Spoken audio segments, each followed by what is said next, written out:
Be sure to comment, subscribe, and click the notifications bell. 1, 2, 3.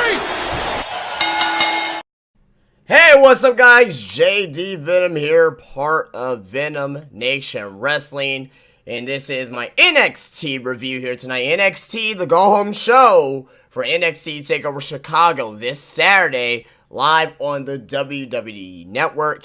Thank you so much for joining me back here today. Before we begin, go check out my Monday Night Raw review is up live on the channel. Go check out my SmackDown Live review, the go-home show to Backlash, which is also up live on the channel. A lot of great videos this week here, guys. You have this NXT review here. You have the Raw and SmackDown reviews from a couple days ago. And also, as well, you're going to be getting the Getting Over podcast on Friday.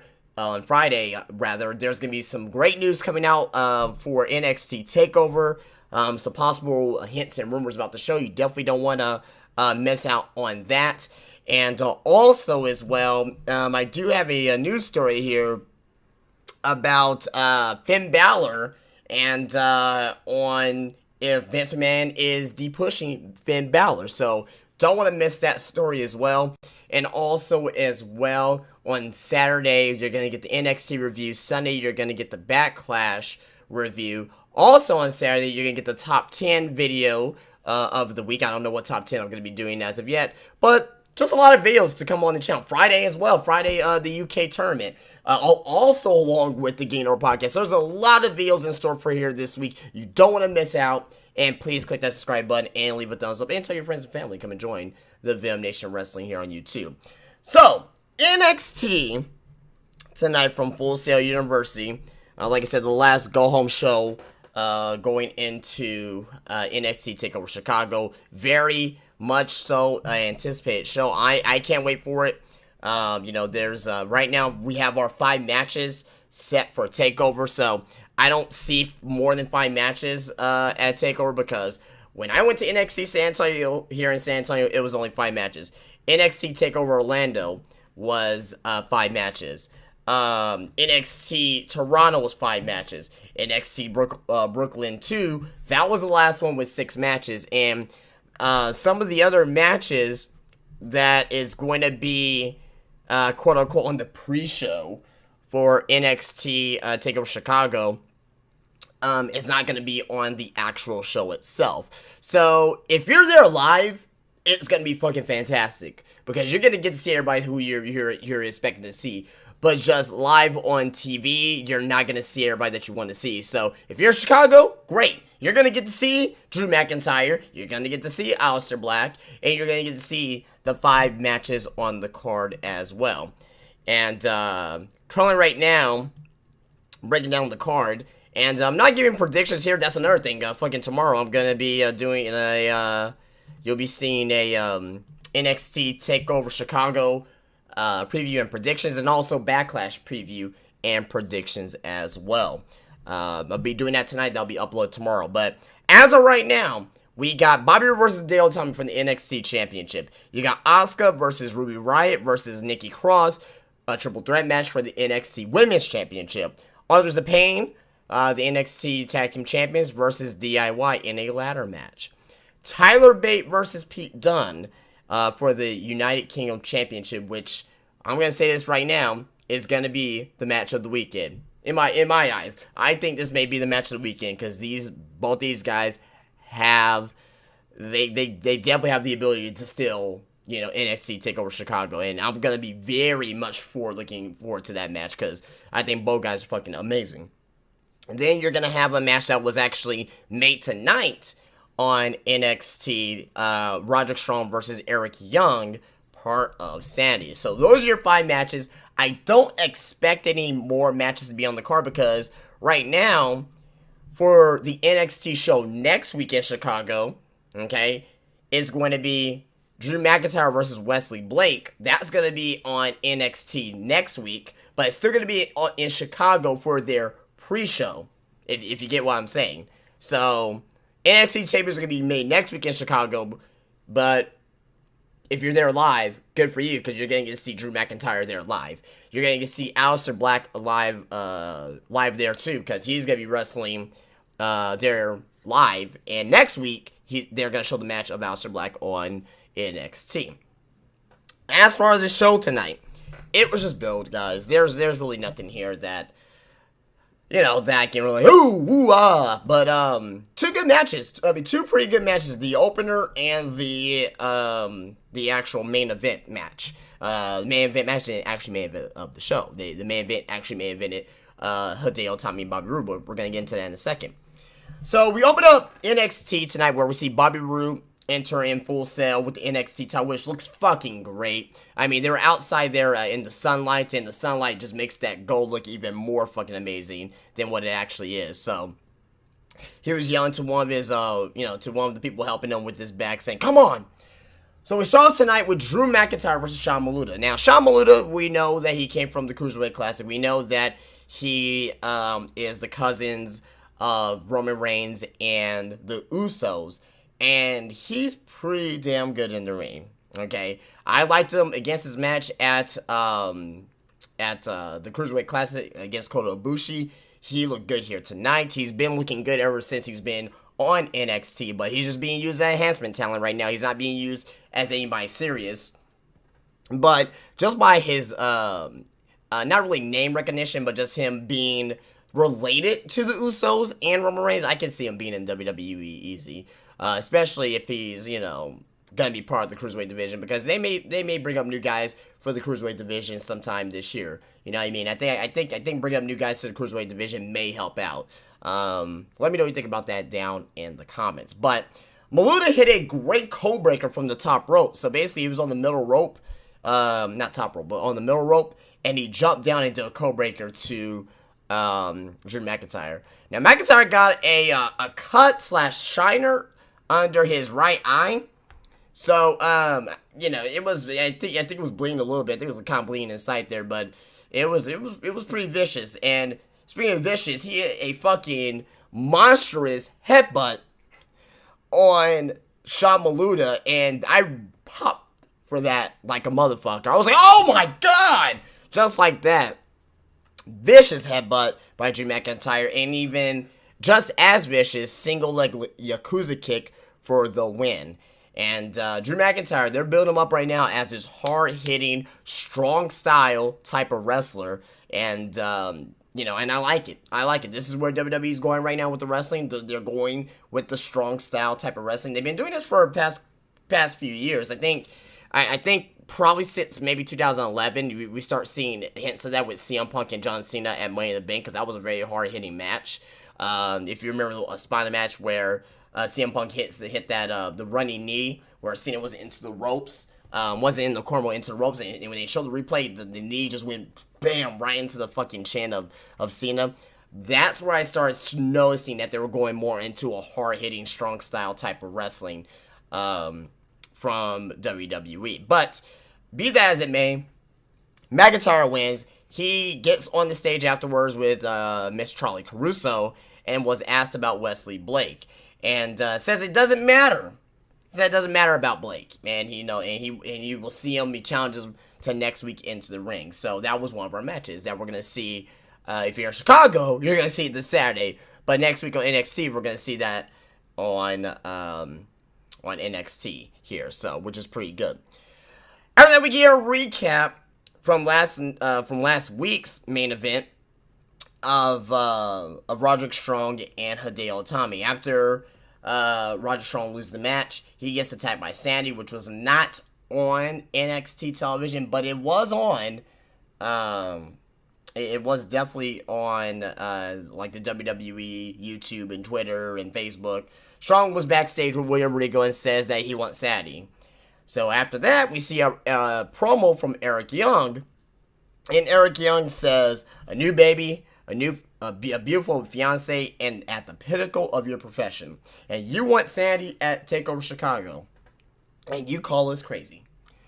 They don't normally take requests, but they accept Roderick Strong's challenge at TakeOver. So it's going to be Eric Young versus Roderick Strong at TakeOver. A very intriguing match, and I expect a pretty damn good match between these two. Like this card right now for TakeOver here looks fucking good. And I'd say the weakest match probably on the card right now and that's not saying much because I think the card is overall strong, will probably be the women's match. But even at that, Asuka's great. I think Ruby Riott, she has a fan out of me, and Nikki Cross. So I expect good things out of the women's match. But it's picking a weak match out of this is like trying to pick something strong from Raw every week. You know what I mean? Like it's hard to pick something strong from Raw every week.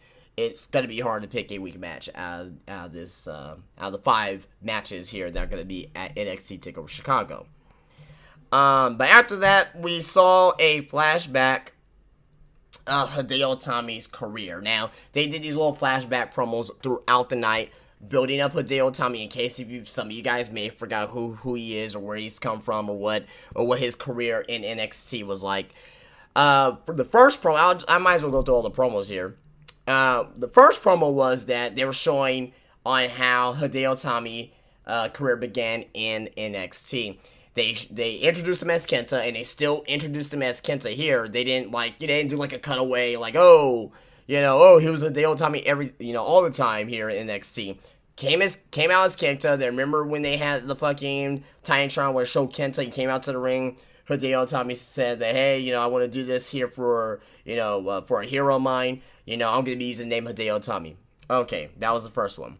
Second promo was on March 27, 2015, is where he used the GTS for the first time against Tyler Breeze and how social media reacted. So that was that promo. Very simple, right? GTS, the creator of the GTS, the one that made it, not really a household name because CM Punk made a household name in America, but the guy that CM Punk basically borrowed or stole or whatever the hell you want to call it, the move from.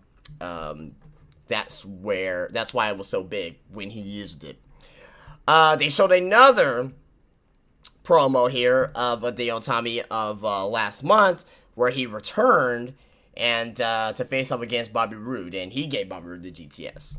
Okay, and after that they showed last week where Hideo Itami versus Roderick Strong, and where Hideo Itami became the #1 contender for the NXT Championship. So 4 promos just to remind you who Hideo Itami was, because when he first came out against Bobby Roode last month, there was a little, I didn't really recognize the fans, like they know who he was, but it wasn't as much of a pop as it should have been. So they're trying to really build up Hideo Itami, which I think he's not going to win the title, but they're really trying to make you believe that he has a shot on Saturday.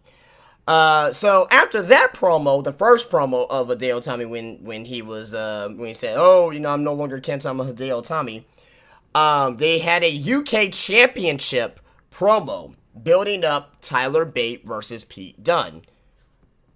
I can't wait for this match. I just cannot wait for this match. And now Jim Ross is gonna be calling this match as well with he's gonna be calling this match here with Nigel McGuinness and possibly Tom Phillips, maybe. We'll see. But for sure, Jim Ross is going to be calling this match. They went over the finals of the UK Championship, and they had a little short interview with Tyler Bate. Tyler says, I turned 20 since the UK Championship, and he wants to be a fighting champion. Pete Dunne says that he will do what it takes to become UK champion, and says it was Tyler's dream to win the UK Championship, but at TakeOver, he will destroy Tyler's dreams. And pretty much that was the end of that little segment there. It wasn't an in-ring promo. It was just a little actual promo package that WWE put together. After the Hideo Itami promo, the second one with the GTS, we had an Asuka promo. Very interesting promo here from Asuka. Interviewer was back of a van or back of an SUV, trying to ask Asuka some questions. Asuka didn't want to answer any questions whatsoever. And the questions were, do you feel extra pressure of facing 2 women at NXT TakeOver? She was like, next question. Are you relieved that Ember Moon isn't cleared to compete at TakeOver? Next question. What is your ultimate goal as NXT Women's Champion? And she asked if this interview is over. Now, I will ask the same thing as well, because what do you mean if she feels any extra pressure at NXT TakeOver? She fought against 3 women at NXT TakeOver San Antonio, which I was live there for. So why would she feel pressure against 2? Doesn't make no sense. Like, I'll have the same reaction as Asuka, you know what I mean? And I like the way that they did this is because that I think they're gonna make it seem like, well, fuck, I've been the women's champion, I'm undefeated for over a year, and you guys are asking me these stupid ass questions, what the fuck do I gotta prove to myself? No one can fucking beat me, you know what I mean? No one can beat me, so why even ask me these questions? And I think that no one should be Asuka. You know what I mean? And me and JD from New York is in agreement about this. I don't think nobody should be Asuka up until it's important.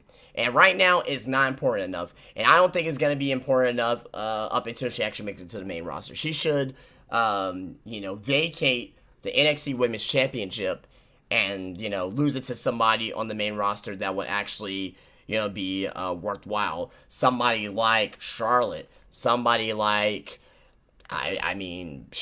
Sasha Banks even. Somebody like Bailey. You know what I mean? I would say Charlotte will probably be the most intriguing one, the one that will make the most sense, but you can try to build up Bailey, maybe Sasha Banks, and I actually got news on Sasha Banks as well, on why Vince McMahon may not be pushing Sasha Banks, or why he doesn't think that she is a top priority in the women's division. That's going to be coming Friday on the Getting Over podcast. So be that as it may, I was asked if the interview's over. She was pissed off, and now she arrives to Full Sail in the back of the SUV. She exits out. The fans are like, Asuka, and pretty much starts taking selfie with the fans and all that stuff.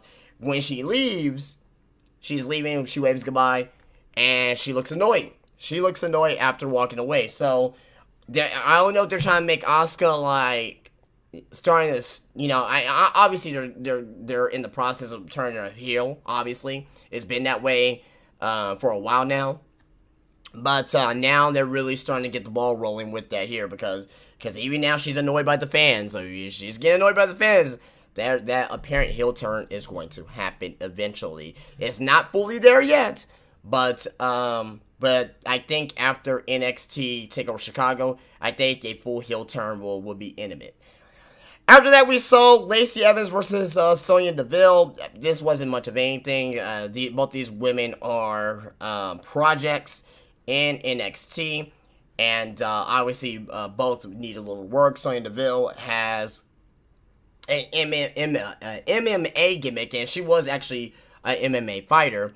The only thing I don't like about gimmicks like that is that if you are an MMA fighter, you wrestling in the ring is not believable. You selling is not believable, because basically what it's saying that being in a wrestling ring is much tougher being an MMA ring, and I can take shots from these women in wrestling, and she was actually doing like MMA moves, like going from the back, grapevine in the back or whatnot. I don't know, like the UFC lingo or the MMA lingo. I don't know that shit. So somebody can tell me on what she was actually doing. But she had it from the back, trying to get in a real naked choke and all that stuff, and doing MMA stuff.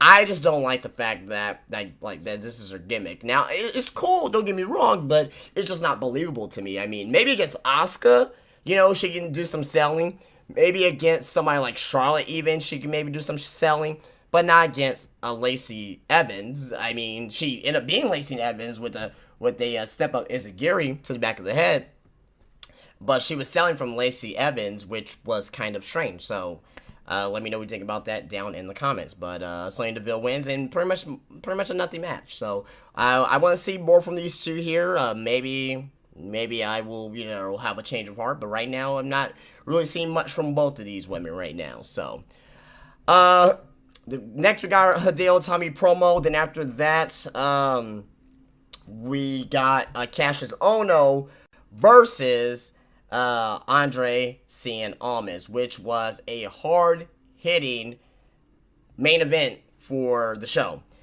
This wasn't the main event. It was a main event match, but it wasn't the thing that closed the show. And pretty much, it was a good match. A lot of good offense from Cien Almas. Cassius Ohno was doing some good stuff in here as well. Doing his hard hitting stuff that Ohno does. Cien Almas at one point in the match did a reverse tornado DDT, which looked fucking good. He did the knees into the corner.